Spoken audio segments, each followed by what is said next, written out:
Voilà, 22h30, manœuvre de dégagement du port pour le Méga Express.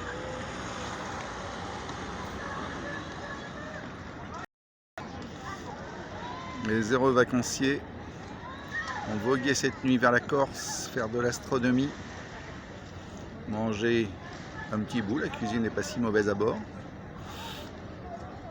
Ensuite, regarder les étoiles, aller se coucher.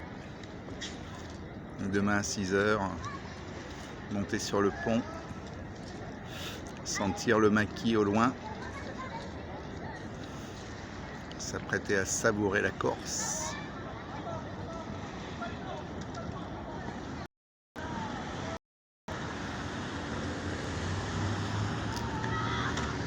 Ça rappelle de très très bons souvenirs.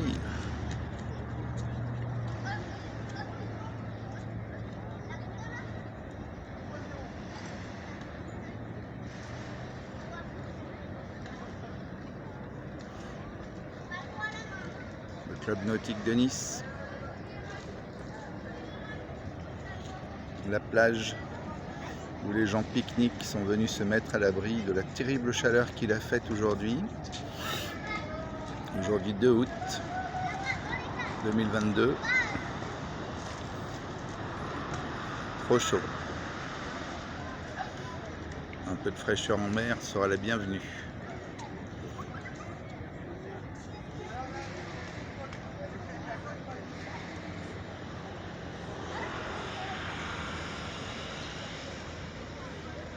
Alors on en profite pour réviser son code maritime, bien sûr. Le feu vert clignotant et la bouée d'entrée dans le port.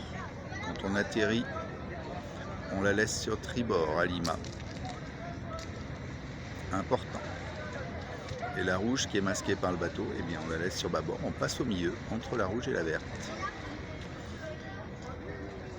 Alors cette règle ne s'applique évidemment que dans le sens atterrissage, c'est-à-dire quand on rentre à terre.